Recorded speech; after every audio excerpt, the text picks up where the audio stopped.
Segunda estrofa. El primero de los tres espíritus. Cuando Scrooge despertó, reinaba tan gran oscuridad que no le fue posible distinguir las transparencias de la ventana sobre el fondo de la pared. Trataba de inquirir con sus ojos de lince, pero inútilmente. En esto, el reloj de una iglesia vecina empezó a sonar, y Scrooge notó 4 cuartos.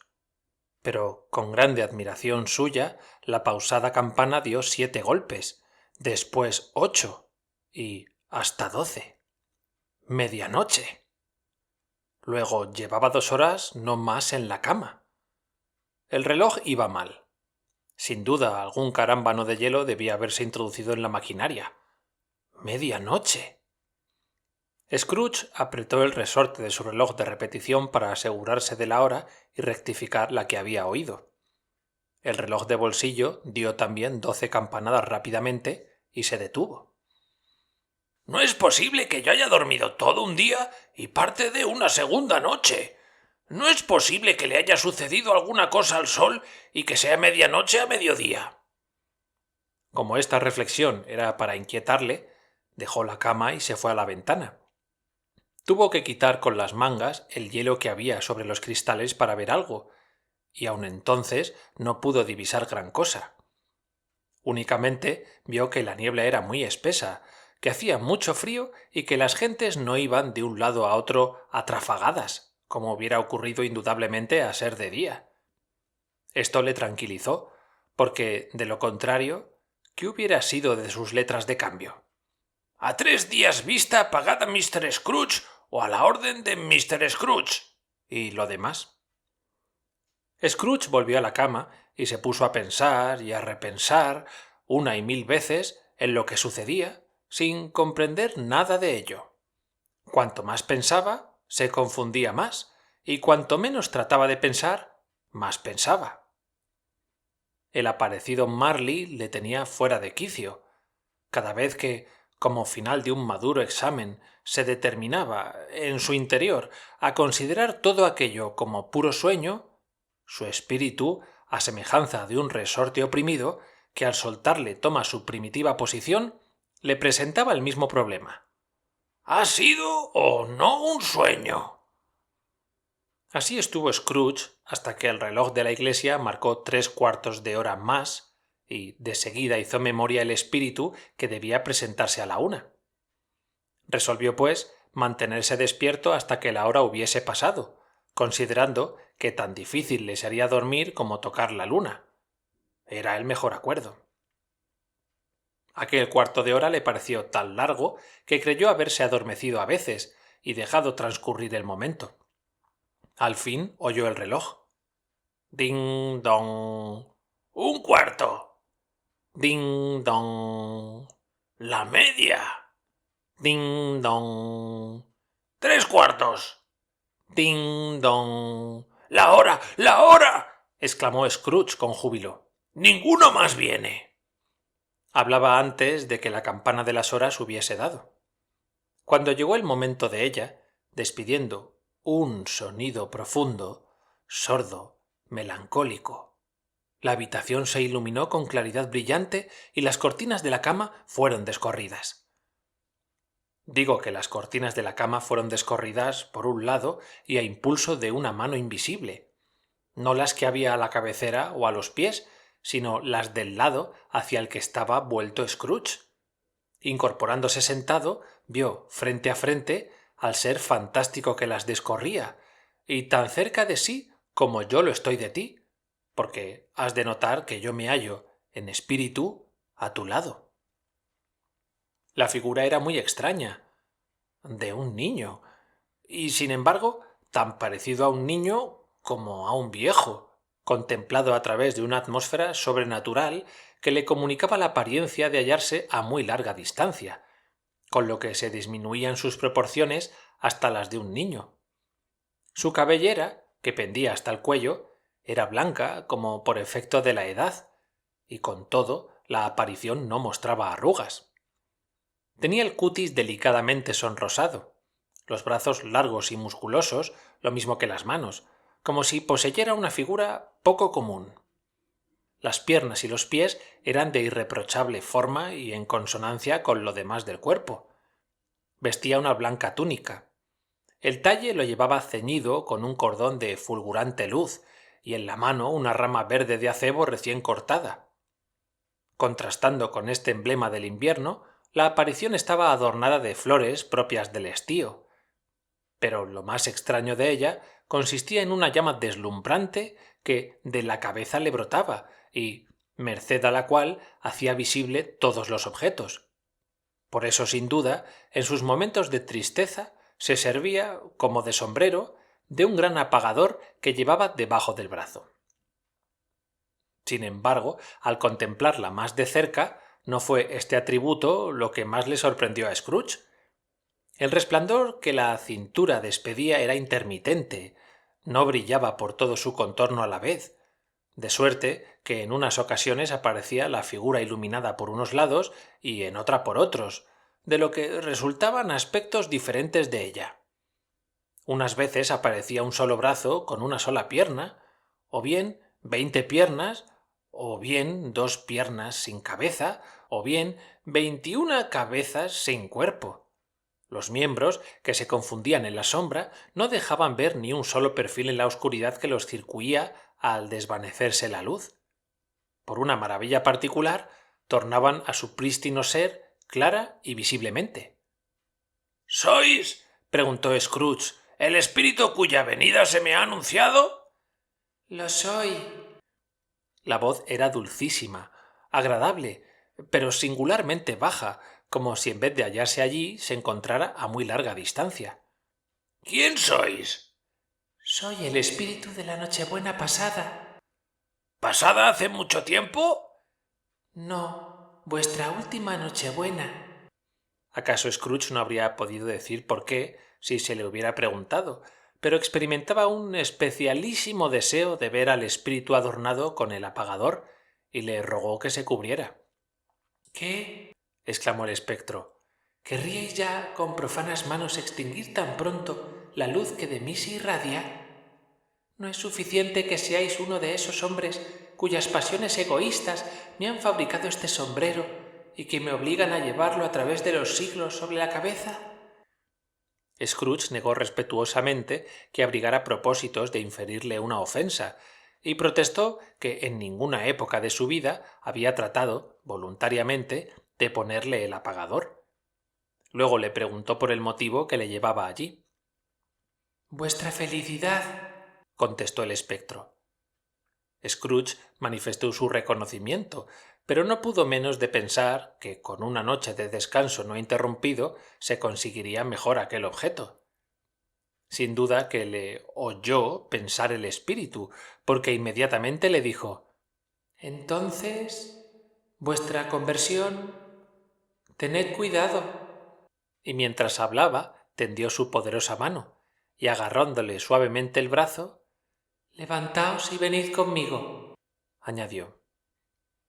En vano hubiera protestado Scrooge que el tiempo y la hora no tenían de oportunos para un paseo a pie, que estaba muy caliente su lecho y el termómetro bajo cero, que sus vestidos no eran a propósito y que el constipado le mortificaba mucho. No había modo de resistir el apretón de aquella mano, aunque suave como si fuera de mujer. Se levantó, pero observando que el espíritu iba hacia la ventana, lo agarró por la vestidura en actitud de súplica. —¡Yo soy mortal! —le dijo Scrooge— y podría muy bien caerme.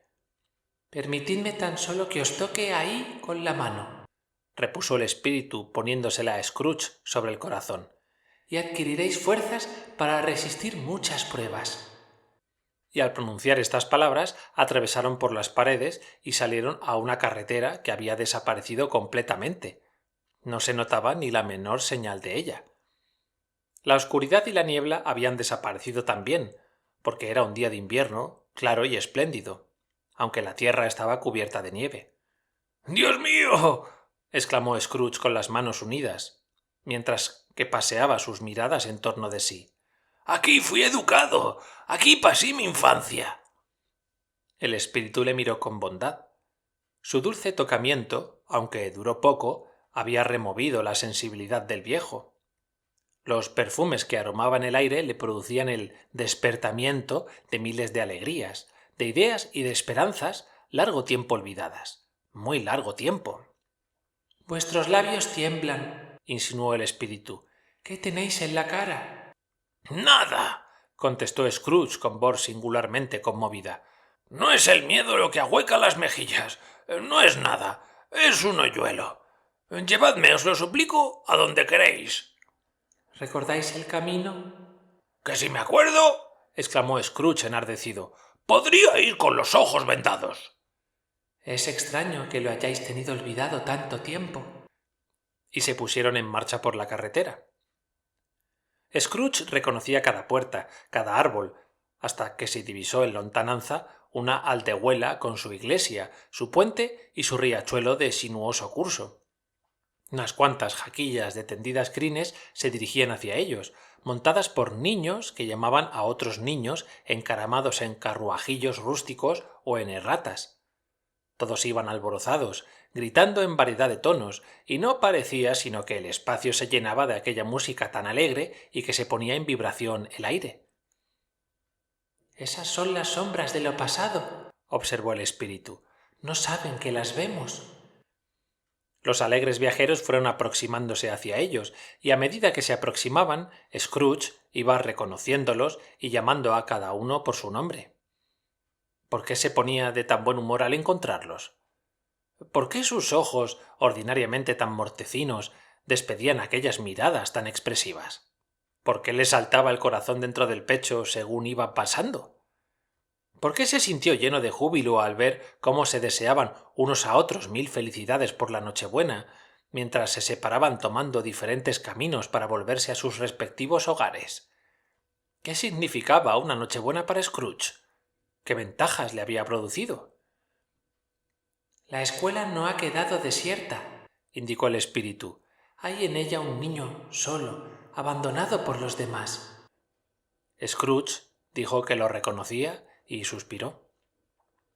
Dejando el camino real y dirigiéndose a una hondanada perfectamente reconocida por Scrooge, llegaron muy pronto a un edificio fabricado con ladrillos de color rojo oscuro, sobre el cual se alzaba una cupulilla, y sobre ésta una veleta. En el tejado se veía una campana. El edificio era espacioso, pero denotaba vicisitudes de fortuna, porque se hacía poco uso de sus numerosos compartimientos. Las paredes manifestaban señales de humedad. Las ventanas aparecían rotas, las puertas desvencijadas. Algunas gallinas cacareaban en los establos. En las cocheras y en las caballerizas crecía la hierba. En el interior no conservaba ningún resto de su antigua grandeza, porque al entrar por el oscuro vestíbulo se notaba por las puertas entreabiertas de algunos salones la humildad de sus muebles. Aquellos aposentos desprendían olor como de cerrados. Todo indicaba allí que sus habitantes eran extraordinariamente madrugadores para el trabajo y que no tenían mucho que comer. El espíritu y Scrooge, atravesando por el vestíbulo, llegaron a una puerta situada en la parte posterior de la casa. Abrióse ante ellos y dejó ver una extensa sala, triste, solitaria, llena de banquetas y de pupitres de humilde puno. Sobre uno de ellos, y próximo a un escaso fuego, leía un niño. Nadie le acompañaba. Scrooge, sentándose en un banco, lloró, reconociéndose en aquel niño tan olvidado como entonces lo estaba él. Ni los ecos dormidos en las concavidades de la casa, ni los chillidos de las ratas peleándose debajo del entarimado, ni el rumor del caño de la fuente que casi no corría por estar el agua congelada, ni el susurro del viento entre las ramas deshojadas de un álamo, ni el golpe de la puerta de los vacíos almacenes. Nada, nada, ni aun el más ligero chisporroteo de la lumbre dejó de influir suave y dulcemente en el pecho de Scrooge para desatar la corriente de sus lágrimas. El espíritu le tocó en el brazo, señalándole a aquel niño, aquel otro Scrooge tan entregado a la lectura. De repente, un hombre vestido de una manera extraña, visible como os veo, se acercó a la ventana llevando del ronzal un asno cargado de leña. «¡Ahí llega Ali Baba!», exclamó Scrooge entusiasmado. «El excelente y honrado viejo. Sí, lo reconozco. Era cabalmente un día de Nochebuena cuando ese niño fue dejado solo en la escuela y se presentó a Alí Baba con el mismo traje que ahora. Pobre niño. ¿Y Valentín? dijo Scrooge. ¿Y su bribón de hermano? ¿Cómo se apellidaban a eso que fue depositado en medio de su sueño y casi desnudo en la puerta de Damasco? ¿No lo veis? ¿Y el palafrenero del sultán, tan maltratado por los genios? Helo ahí con la cabeza abajo. Bien, bien. Tratadle como se merece. Eso me gusta. ¿Qué necesidad tenía de casarse con la princesa? Qué admiración para sus compañeros de la City si hubieran podido ver a Scrooge, que empleaba todo lo que su naturaleza encerraba de vigor para extasiarse con tales recuerdos, medio llorando, medio riendo, alzando la voz con una fuerza extraordinaria, animándosele la fisonomía de un modo singular. He ahí el loro, continuó, de cuerpo verde de cola amarilla, de moño semejante a una lechuga en la cabeza. ¡Pobre Robinson Crusoe! Le gritaba el loro cuando lo vio tomar a su albergue después de haber dado vuelta a la isla. ¡Pobre Robinson Crusoe! ¿Dónde has estado, Robinson Crusoe? El hombre creía soñar, mas no soñaba, ¿no? Era, como ya sabéis, el loro. He ahí a Viernes, corriendo a todo escape para salvarse. ¡Anda deprisa! ¡Valor! ¡Upa! Después, pasando de un asunto a otro con una rapidez no acostumbrada en él, y movido de compasión por aquel otro Scrooge que leía los cuentos a que acababa de aludir, ¡pobre niño!, dijo, y se puso a llorar de nuevo. Querría, murmuró Scrooge, metiéndose las manos en los bolsillos después de haberse enjugado las lágrimas. Pero ya es tarde. ¿Qué hay? Preguntó el espíritu. Nada, nada. Me acordaba de un niño que estuvo ayer a la puerta de mi despacho para cantarme un villancico de Nochebuena. Hubiera querido darle algo. He ahí todo. El espíritu se sonrió con ademán meditabundo, y haciéndole señal de callarse, le dijo: «Veamos otra Nochebuena». Proferidas estas palabras, observó Scrooge que el niño, imagen suya, se había desarrollado, y que la sala estaba algo más sucia y estaba más oscura. El ensamblado de madera de las paredes aparecía con inmensas grietas, las ventanas resquebrajadas, el piso lleno de cascotes de la techumbre y las vigas al descubierto. ¿Cómo se habían verificado estos cambios? Scrooge lo ignoraba como vosotros. Sabía únicamente que aquello era un hecho irrefutable, que se encontraba allí, siempre solo, mientras que sus demás condiscípulos estaban en sus respectivas casas para gozar alegres y contentos de la Nochebuena. Entonces no leía, se limitaba a pasear a lo largo y a lo ancho, entregado a la mayor desesperación. Scrooge se volvió al espectro y, moviendo con aire melancólico la cabeza, lanzó una mirada llena de ansiedad a la puerta. Esta se abrió, dejando penetrar a una niña de menos edad que el estudiante, la cual, dirigiéndose como una flecha hacia él, lo apretó entre sus brazos, exclamando: «Hermano querido». «Vengo para llevarte a casa», continuó, dando palmadas de alegría, y encorvada a fuerza de reír. «Para llevarte a casa, a casa, a casa». «¿A casa, Paquita?» «Sí», contestó ella, «a casa, ni más ni menos, y para siempre, para siempre. Papá es ahora tan bueno, en comparación de lo que era antes, que aquello se ha trocado en un paraíso. Hace pocas noches me habló con tan grande cariño que no vacilé en solicitar otra vez que vinieras a casa, y me lo concedió, y me ha enviado con un coche para buscarte. Va a ser un hombre», continuó la niña, abriendo desmesuradamente los ojos. «No volverás aquí, y por de pronto vamos a pasar reunidos las fiestas de Nochebuena de la manera más alegre del mundo». «Eres verdaderamente una mujer, Paquita», exclamó el joven. Ella volvió a palmotear y a reír. Luego trató de acariciarle, pero como era tan pequeña, tuvo que empinarse sobre las puntas de los pies para darle un abrazo y tornó a reír. Por último, impaciente ya como niña, lo arrastró hacia la puerta y él fue tras ella contentísimo. Una voz poderosa se dejó oír en el vestíbulo. «Bajad el equipaje de Mr. Scrooge pronto». Y apareció el maestro en persona, quien, dirigiendo al joven una mirada entre adusta y benévola, le estrechó la mano en significación de despedida. Seguidamente le condujo a una sala baja, lo más helada que se podía dar.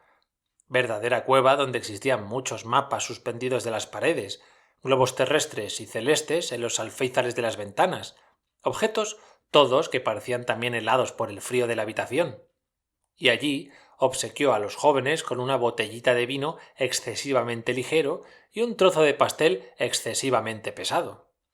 Al mismo tiempo hizo que un sirviente de sórdido aspecto invitase al cochero, mas éste, agradeciendo mucho la oferta, repuso que si se trataba del mismo vino que le habían dado a probar antes, no lo deseaba. Dispuesto el equipaje, los jóvenes se despidieron cariñosamente del maestro, y subiendo al coche, atravesaron llenos de alegría el jardín, y salieron a la carretera, llena entonces de nieve, que iba arremolinándose al paso de las ruedas como si fuera espuma. Siempre fue esa niña una criatura delicada a quien el más pequeño soplo hubiera podido marchitar, dijo el espectro. Pero abrigaba un gran corazón. Es cierto, contestó Scrooge. No seré yo quien me oponga a ello, espíritu. Líbreme Dios. Ha muerto casada y me parece que ha dejado 2 hijos. Uno solo, repuso Scrooge. Es verdad, corroboró el espectro. Vuestro sobrino. Scrooge asintió y dijo brevemente: Sí. Aunque no habían hecho más que abandonar el colegio, se encontraban ya en las calles de una gran ciudad por donde pasaban y repasaban muchas sombras humanas o sombras de carruajes en gran número. En una palabra, en medio del ruido y del movimiento de una verdadera ciudad. Por los escaparates de las tiendas se echaba de ver que también allí tenía efecto la celebración de la Nochebuena.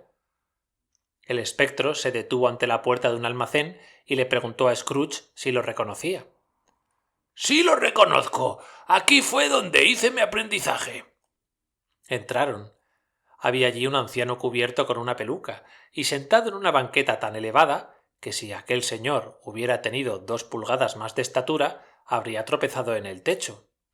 En cuanto lo vio Scrooge, no pudo menos de exclamar lleno de agitación: —¡Pero si es el viejo Fezziwig! ¡Dios lo bendiga! ¡Es Fezziwig resucitado! El viejo Fezziwig abandonó la pluma y miró el reloj. Señalaba las 7 de la noche. Se restregó las manos, se arregló el inmenso chaleco y, riéndose bonachonamente desde la punta de los pies hasta la punta de los cabellos, llamó con poderoso, sonoro, rico y jovial acento: —¡Hola, Scrooge! ¡Dick! El otro Scrooge, convertido ahora en un adolescente, acudió presuroso, acompañado de su camarada de aprendizaje. —Es Dick Wilkins, a no dudarlo —dijo Scrooge al espíritu—. —Es él. ¡Helo ahí! Me quería mucho ese pobre Dick.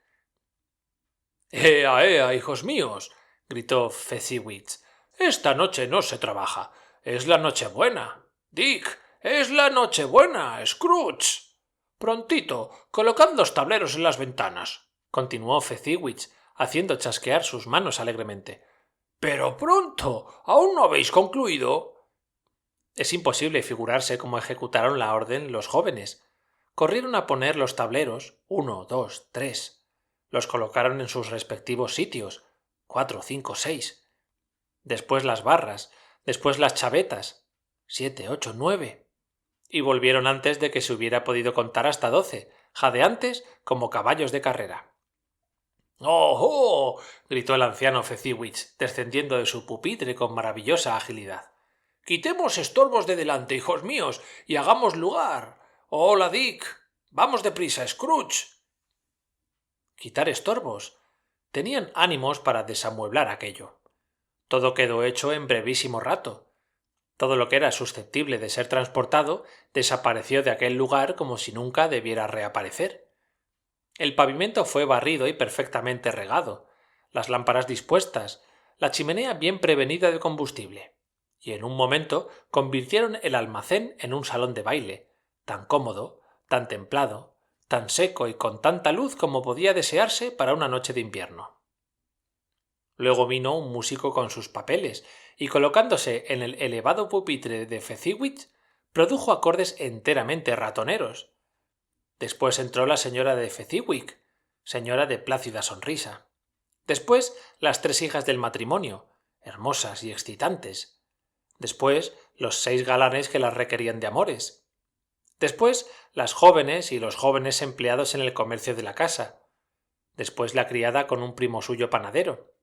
Después la cocinera con el vendedor de leche, amigo íntimo de su hermano. Después el aprendiz de enfrente, de quien se sospechaba que no recibía mucha comida de su amo. Se ocultaba detrás de la criada del número 15, a quien su ama, esto se sabía positivamente, tiraba de las orejas. Todos entraron, unos tímidamente, otros con atrevimiento, estos con gracia, aquellos con torpeza, pero entraron todos de una manera u otra. Esto importa poco. Todos se lanzaron, 20 parejas a la vez, formando un círculo. La mitad se adelanta, a poco retroceden. Esta vez les toca a los unos balancearse cadenciosamente, la otra a los demás para acelerar el movimiento.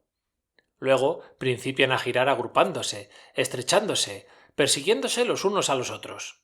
La pareja de los ancianos dueños no está nunca parada. Las demás jóvenes la persiguen, y cuando la han estrechado se separan todos rompiendo la cadena. Después de este magnífico resultado, Fezziwig, dando unas palmadas, ordena la suspensión del baile.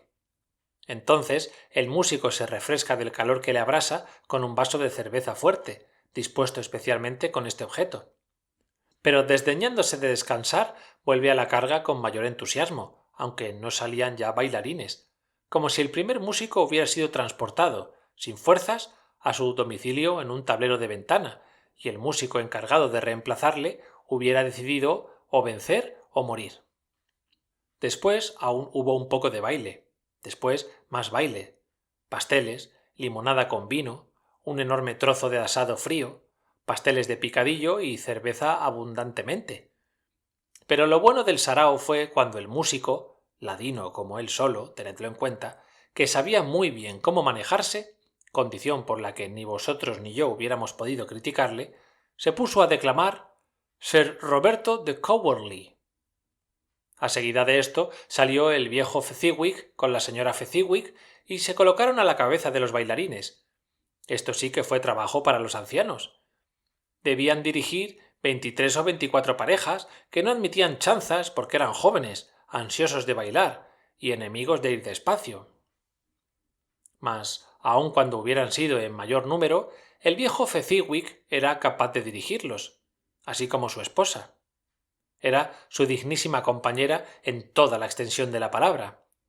Si esto no es un elogio, que se me indique otro y lo aprovecharé.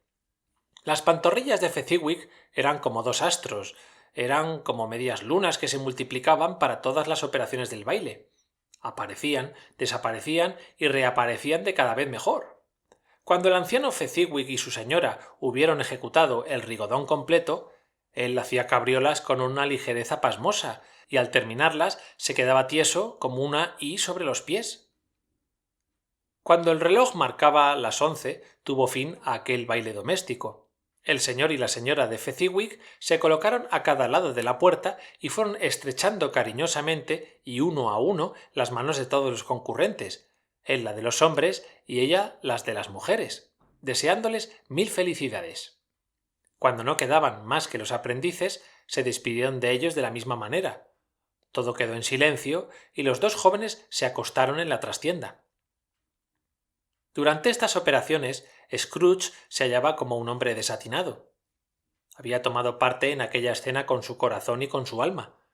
Lo reconocía todo, lo recordaba todo, gozaba de todo y experimentaba una agitación singular. Tan solo cuando la animada fisonomía de su imagen y la de Dick hubieran desaparecido, fue cuando se acordó del fantasma. Entonces advirtió que le miraba atentísimamente y que la luz que sobre la cabeza tenía brillaba con todo su esplendor. No se necesita gran cosa, dijo el fantasma, para infundir en esos tontos un poco de agradecimiento. No se necesita gran cosa, repitió Scrooge. El espíritu le indicó que escuchase la conversación de los jóvenes aprendices, los cuales, desbordándose en reconocimiento por Fezziwig, lo elogiaban de 1000 maneras. Ya veis, añadió el espíritu, el gasto no ha subido mucho. Algunas libras esterlinas de vuestro mundanal dinero, 3 o 4 acaso. ¿Merece Fezziwig que se le dispensen tantos elogios? No es eso, replicó Scrooge al oír esta observación. Y hablando como si fuera aquella imagen suya y no como el Scrooge actual, no es eso, espíritu. Está en manos de Fezziwig hacernos dichosos o desgraciados, que nuestra dependencia sea ligera o incómoda, un placer o una pena. Que todo ese poder se reduzca a frases o a miradas, a cosas tan insignificantes, tan fugaces, que es imposible acumularlas y sumarlas en una cuenta, ¿qué importa? La dicha que nos proporcionan es tan grande como si tratase de una gran fortuna. Scrooge sorprendió en el aparecido una mirada penetrante y se detuvo. ¿Qué os ocurre? Preguntó el espíritu. Nada de particular. Sin embargo, tenéis aspecto como de hombre a quien le ocurre alguna cosa. No, dijo Scrooge, no. Lo que deseo únicamente es poder decir 4 palabras a mi compañero. He ahí todo. Al manifestar Scrooge este deseo, su imagen apagó los quinqués. Scrooge y el fantasma se encontraron solos al aire libre. Mi tiempo pasa, observó el espíritu. Pronto. Estas palabras no iban dirigidas a Scrooge o a alguien que él pudiera ver, pero produjeron un efecto inmediato, pues Scrooge volvió a contemplarse, aunque de más edad, en la flor de la vida. Su rostro no tenía los rasgos duros y severos de la madurez, pero sí notaba en él ya las señales de la inquietud y de la avaricia, y en sus ojos una inmovilidad ardiente, codiciosa, que revelaba en él la pasión dominante. Se conocía ya hacia qué lado iba a proyectarse la sombra del árbol que empezaba a crecer. No apareció solo. A su lado había una hermosa joven, vestida de luto, cuyos ojos, llenos de lágrimas, brillaban a la luz del espíritu. Poco importa, dijo ella suavemente, a lo menos por lo que a vos toca. Otro ídolo se ha apoderado del lugar que ocupaba yo. Si es que éste puede alegraros y consolaros, como lo hubiera yo hecho también. No tendré motivos para afligirme. ¿Y qué ídolo es eso? El becerro de oro. He ahí la imparcialidad del mundo. Critican severamente la pobreza, y a la vez no hay cosa que condenen con más rigor que el ansia de riquezas. Teméis demasiado la opinión de las gentes, replicó la joven con dulzura. Habéis sacrificado todas vuestras esperanzas a la de huir del desprecio sórdido del mundo. He visto desaparecer una a una vuestras más nobles aspiraciones delante de la que a todas las ha absorbido. Una, la dominante pasión del dinero. ¿Estoy en lo cierto? Bien, ¿y qué? Aunque al envejecer me haya hecho más sabio, ¿he cambiado por eso con respecto a vuestra persona? La joven movió la cabeza. ¿He cambiado? Insistió Scrooge. Nuestro compromiso es muy antiguo. Lo contrajimos cuando éramos unos pobres y estábamos contentos con nuestra situación. Nos propusimos aguardar a labrarnos una fortuna con una industria y nuestra perseverancia. Vos habéis cambiado. Cuando contrajisteis el compromiso, erais otro hombre. Era un niño, replicó él con impaciencia. Vuestra conciencia os está diciendo que hoy no sois lo que erais entonces. En cuanto a mí, la misma soy. Lo que podía haber sido para nosotros una felicidad cuando conteníamos de disgustos, hoy que tenemos dos, es imposible figurarse cuántas veces y con cuánta amargura he pensado y que pueda relevaros de vuestro compromiso y devolveros la palabra. ¿Lo he querido así? De boca no, jamás. Entonces, ¿cómo? Cambiando totalmente. Vuestro carácter no es el mismo, así como tampoco la atmósfera en que vivís, ni la esperanza que os animaba. Si no hubiera existido el compromiso que a entrambos nos unía, dijo la joven con dulzura pero con firmeza, decid, ¿solicitaríais mi mano hoy? Oh, no. Scrooge estuvo a punto de conceder esta suposición, casi contra su voluntad, pero se resistió aún. Eso no lo creéis. Me consideraría muy dichosa en poder opinar de otro modo. Para que me haya resuelto admitir una verdad tan triste, ha sido preciso que yo advirtiese en ella una fuerza invencible. Pero si os vierais hoy o mañana en libertad, podría yo creer, como en otro tiempo, que escogeríais para esposa a una joven sin dote, vos, que en vuestras íntimas confianzas, cuando me descubríais vuestro corazón francamente, no cesabais de calcularlo todo en la balanza del interés y de apreciarlo todo por la utilidad que de ello podíais reportar. O tendríamos que, faltando a vuestros principios a causa de ella, a los principios que constituyen vuestra conducta, os fijaríais en esa joven para hacerla vuestra mujer, sin que esto os produjera muy pronto, según es mi opinión, amargo sentimiento. Estoy muy convencida de ella, y por eso os devuelvo vuestra libertad, precisamente a causa del amor que os profesaba en otro tiempo, cuando erais otro de los que hoy sois. Él quería hablar, mas ella, apartando la vista, continuó. Tal vez, pero no, más bien. Sin duda alguna padeceréis al abandonarla y la memoria de lo pasado me autoriza a creerlo así. Mas, al poco tiempo, muy poco tiempo, arrojaréis de vos con prisa un tan importuno recuerdo como si se tratara de un sueño inútil y enfadoso, felicitándoos por veros libres de él. Dichas estas palabras, se retiró, separándose ambos. Espíritu, no me enseñéis más, dijo Scrooge. Restituidme a mi morada. ¿Por qué os complacéis en atormentarme? —¡Otra sombra! —gritó el fantasma. —No, no más —dijo Scrooge—. No, no quiero ver más. No me enseñéis nada. Pero el implacable fantasma, estrechándole entre sus brazos, le hizo ver la seguida de los acontecimientos. Y se transportaron a otro sitio donde vieron un cuadro de diferente género. Era una estancia no muy grande ni bella, pero vistosa y cómoda. Próxima a un hermoso fuego había una linda joven, tan semejante a la de la escena anterior que Scrooge la confundía con ella, hasta que vio a ésta convertida en madre de familia, sentada al lado de su hija. El alboroto que se levantaba en aquel salón ensordecedor, porque jugaban en él tantos niños, que Scrooge, dominado por una poderosa agitación, no podría contarlos. Cada uno de ellos daba más que hacer que 40. La consecuencia de todo aquello era un estruendo imposible de describir, pero nadie se inquietaba por eso. Más aún, la madre y la hija se reían y se divertían extraordinariamente. Habiendo cometido la madre el desacierto de participar en el juego infantil, aquellos bribonzuelos la entregaron a saco y la trataron sin piedad. ¿Cuánto hubiera dado yo por ser uno de ellos? Aunque seguramente yo no me hubiera conducido con tanta rudeza.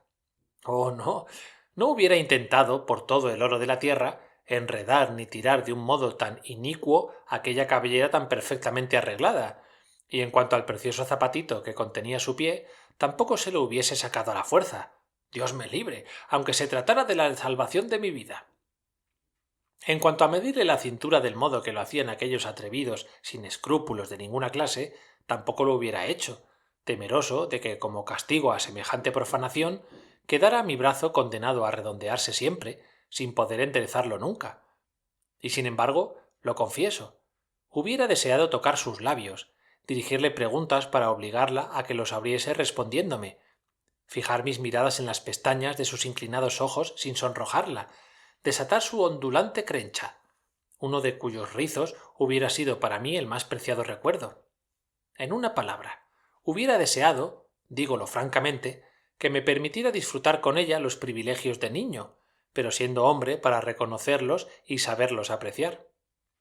A la sazón llamaron, y sobre la marcha, el grupo aquel tan alborotador empujó a la pobre madre, sin dejarle que se arreglase los vestidos, sin permitirla que se defendiese, pero sin que se perdiera su sonrisa de satisfacción. La empujó hacia la puerta en medio de un tumulto y de un entusiasmo indescriptible, al encuentro del padre, que regresaba en compañía de un recadero cargado de juguetes y de regalos de Navidad. Cualquiera puede figurarse los gritos, las batallas, los asaltos de que fue víctima el indefenso acompañante. Uno lo escala, subiéndose sobre las sillas, para registrarle los bolsillos, sacarle los paquetes, tirarle de la corbata, suspenderse de su cuello, adjudicarle como demostración de cariño innumerables puñetazos en las espaldas e infinitos puntapiés en las pantorrillas. Y después, con qué exclamaciones de alegría se saludaba la apertura de cada paquete. Qué desastroso efecto produce la fatal noticia de que el rorró ha sido cogido infraganti, metiéndose en la boca una sartén de azúcar perteneciente al ajuar. También se sospecha, con bastante seguridad, que se ha tragado un pavo de azúcar que estaba adherido a un plato de madera. ¡Qué satisfacción cuando se averigua que aquella imputación es falsa! La alegría, el reconocimiento, el entusiasmo son indefinibles. A lo último, habiendo llegado la hora, se van retirando poco a poco los niños, suben los peldaños ligeramente, se meten en su cuarto y la calma renace. Entonces Scrooge, prestando mayor atención, vio que el padre, a cuyo brazo iba tiernamente asida la hija, se sentaba entre ésta y la madre, junto a la chimenea, y no pudo menos de ocurrírsele que a él también hubiera podido darle el nombre de padre una criatura semejante a aquella, tan graciosa y tan linda, y convertirle en una lozana primavera el triste invierno de su vida. Sus ojos se llenaron de lágrimas. «Bella», dijo el marido volviéndose con una dulce sonrisa hacia su mujer, «esta noche he visto a uno de vuestros antiguos amigos». «¿Quién? ¿No lo adivináis?» «¿Cómo?» «Pero ya caigo», continuó riéndose como él, «Mr. Scrooge». «El mismo. Pasaba por delante de la ventana de su despacho, y como tenía sin echar los tableros, no he podido menos de verle. Su socio ha expirado, y él estaba allí, como siempre, solo en el mundo». «Espíritu», dijo Scrooge con voz entrecortada, «sácame de aquí». «Os he advertido que os manifestaría las sombras de los que han sido. No me echéis la culpa si son como se presentan, y no otra cosa». «Sacadme, no puedo resistir más este espectáculo».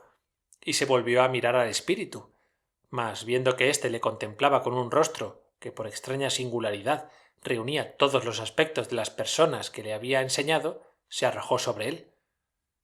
«¡Dejadme!» gritó. «¡Cesad de perseguirme!». En la lucha, si lucha se podía llamar aquello, dado que el espectro, sin necesidad de oponer ninguna resistencia aparente, era invulnerable, Scrooge observó que el resplandor de la cabeza brillaba de cada vez más rutilante. Relacionado con este hecho, el poderoso influjo que sobre él hacía pesar el espíritu, cogió el apagador y en un movimiento repentino se lo encasquetó al fantasma en la cabeza.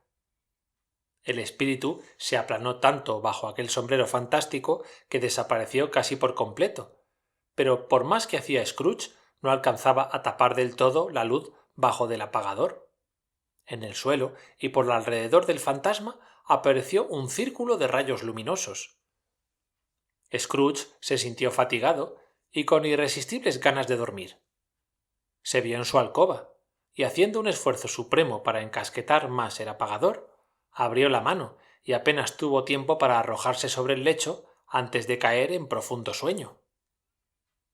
Fin del capítulo 2.